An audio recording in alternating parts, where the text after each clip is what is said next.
Hey guys, this is Hell Hades. This is a Raid Shadow Legends video. Guys, we've got a couple of things to go over here. The new Fusion Planet is out. We're going to go over that today. I also want to talk about the Fusion a little bit because I was watching a video by MTG Jedi. He's actually did this video like reasons why you shouldn't skip this Fusion. And although I don't agree with all of them, I actually agree with a couple of them. So I'll link his video down below. You should check it out if you're kind of like on the fence and make your own decision. But I will cover a couple of the points that he talked about, which I think are actually really valid. But then I've logged into the game. I was going to show you the Fusion calendar, which we'll do in a minute. And then I've seen this. From Thursday, which is right now, until Tuesday, we're running a special champion training tournament. Train your champions, hit milestones, take first place, and win an amazingly powerful coupled up champions. It's not great English. I speak good England. If you manage to get first place on the leaderboard in your group during this tournament, you would get Juliana if you're level 1 to 40, or Ultan, the new pairing of this Fusion, if you're levels 41 to 100, which my free-to-play is, by the way. Ultan teams up well with Oella. Yeah, I guess my biggest problem here, a couple of problems actually. Firstly, they're doing this during a Fusion. So not only do you need to burn your energy or resources into a Fusion, at the same time, they're doing this. I just feel like, are you off your heads? Do it straight after. Do it before, but not do it at the same time. It makes so little sense, honestly. It makes so little sense. But we're in one of these situations where it's only a 1 in, how many here? I'm on the free to play. It's 1 in 80. Damn. That's actually probably about as good as it gets. You've got a 1 in 80 chance of doing this, but I guess don't be sucked in by the bait. Oh, it's really tough to like advise people what to do. Getting these two together is significantly better than getting just one of them. And it's very difficult. We know how many legendaries there are in the pool. It's very difficult to just grab the legendary you want nowadays. So, damn, to get them as a couple, how good are they?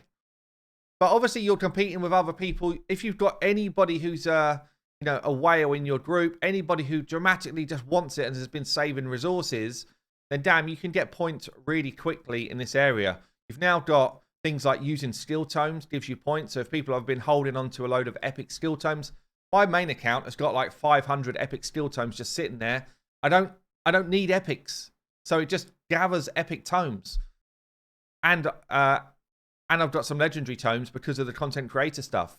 But even aside from that, forget that I'm a content creator. Loads of people will have a ton of just epic skill tomes sitting there from their clan boss rewards where they don't need to level up epics. So that will give them a ton of points if they want it as like a burst amount of points. But the best way to do this, I've done champion training stuff before. You know, it's leveling up your food before you feed it, that type of thing. I've talked about it a ton of times. So I will link to a video of those at the end. But yeah, I did not see this coming. I just wish they didn't do it at the same time as a Fusion. Interestingly, though, I'm wondering on my free-to-play if this is... like, I'd get a legendary tome anyway, which I want. If this is more like worth my time than the actual Fusion stuff right now. Because I don't feel like the Fusion is possible on the free-to-play. Well, it's not. It's not possible. I don't have the shard count or anything. So there's absolutely no way I can do it on the free-to-play. But let's take a look at the calendar for the Fusion. And then we're going to take a look at these two champions again. So the calendar is out. Rated on their fancy graphic, which is cool. You've got no additional ways to get an epic. So they've not made it kind of comfortable or easy or kind of scalable. The epic, I believe, is kind of trash. I think the epic is a terrible champion.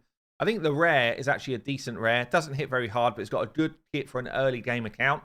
I just wish they'd made this A1 a big version decrease attack. If they'd done that, then I would be like, anyone who's newish in the game, he's a great rare. As it is, he'll be a great rare for Faction Wars. That's about it. So let's have a look how they've done this then. Main thing I'm looking for is the summoning events. Yeah, and where they're going to be putting these rares. So you've got Champion Chase, 1 rare to pick up. You've then got Summon Rush, where they're going to have 2 rares to pick up. And how many rares in total here? 4, 8, 12, 16. So you would have to get both rares from the Summon Rush or get lucky pulling shards. which means this is going to be in the higher point kind of categories to get. It's going to be more difficult to get if they put in a double in the Summon Rush, and there's no additional ones to pick up anywhere. You've got things like Dungeon Divers and Ice Golem overlapping. Yeah, so this is going to be basically pump some points into Ice Golem to get your rares. Into an artifact event, you should have made some silver anyway doing that. They generally tie in pretty well. Champion Chase, do you have shards or not?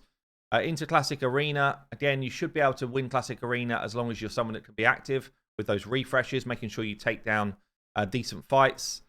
Fire Knight's kind of double dipping on the Dungeon Divers, so you can kind of backfill the Dungeon Divers here. Generally, you need, we'll take a look at the Ice Golem in a second, but generally you need a good 2,000 energy, probably to 2,500 per tournament when you're doing this stuff. But we do get a lot of energy per day, so bear that in mind. We then go into the Spider tournament. There's no Dungeon Divers overlapping the Spider at all. And don't forget the Spider 10 strat if you're looking to do it. Champion Training event is here. So it's going to go full-time Champion Training for Ultan, if you're going for that, straight into another Champion Training here, which is actually part of the Fusion. But there's, oh yeah, and there is another Champion Training at the end. So you will basically be doing solid 2 weeks Champion Training if you're trying to get Ultan as well, which is, honestly, it's a grind whilst you're doing this other stuff. Classic Arena 2, easy enough. Summon Rush, really, do you have some sacreds on your account? That's what that's saying. It's probably going to be a good 3 to 3,500 points worth of Summon Rush. So you generally need, 6 sacreds and some other stuff, or you need to have saved quite a lot of other shards. Champion Chase, you can pull other champions. Summon Rush, it's purely, do you summon enough shards? Have you got that backup of mystery shards plus the sacreds? Artifact event here. Then you've got Dungeon Divers. There's 2 in the Dungeon Divers alongside the Dragon Tournament and the last Champion Training. The whole kind of schedule is actually, it's okay. I don't love that there's not another epic. It would have been nicer to see the second, an extra epic to be earned during Summon Rush rather than the double rare. That's probably going to kill it for some people, I think. So yeah, it is what it is. If you're going for it, obviously you know what you're sort of setting yourself up for. But let's just take a look here again at Oella. And I'm just going to call out, yeah, as I say, a couple of things which Jedi mentioned. So she's quick. Yeah, she's very quick, 110. And the biggest thing that rammed home for me is she's the only champion in the game that has got really a usable increased resistance buff. Especially, I'm thinking mainly for Arena here. But because she's quick and she can go first, and because she also will give you a turn meter fill at the same time, the increased resistance buff is probably the only champion where it makes sense in the kit. Yeah, so she goes first. She pumps your resistance up. You've got a high resistance team. And then from that point on, it's very difficult to deal with you. So that's one point.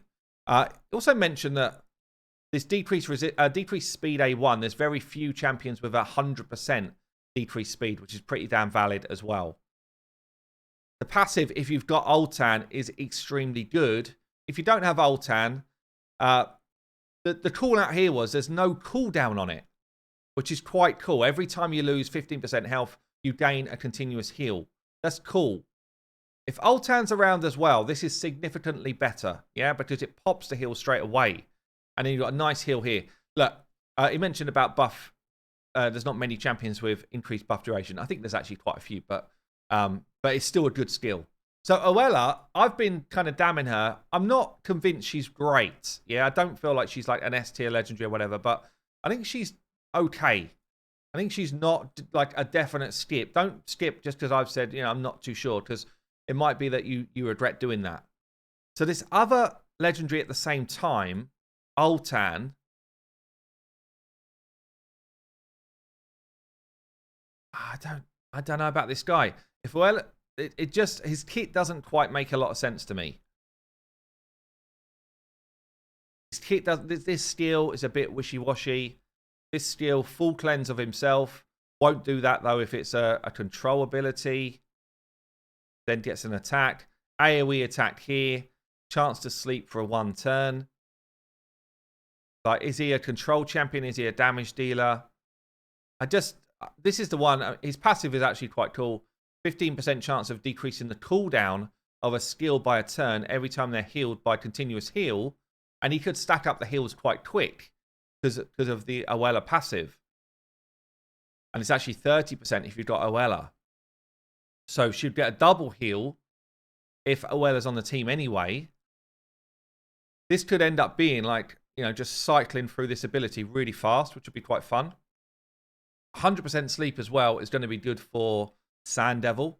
But it's on a 4-turn cooldown, so you would need to get the cooldown reduced by this to make it really viable for Sand Devil. I don't know, guys. Let me know what you're thinking down below. I'm a bit caught up, even on my free-to-play. Could I get this dude and forget the fusion? Maybe. Maybe. Depends what sort of group I'm in. But do I really think he's good? But I don't know if I think he's good. I think he's I think he's quite trashy. But I'd be interested to know your opinion. There you go, guys. The fusion is live. Good luck if you're going for it. I've been Hell Hades. I'll see you later.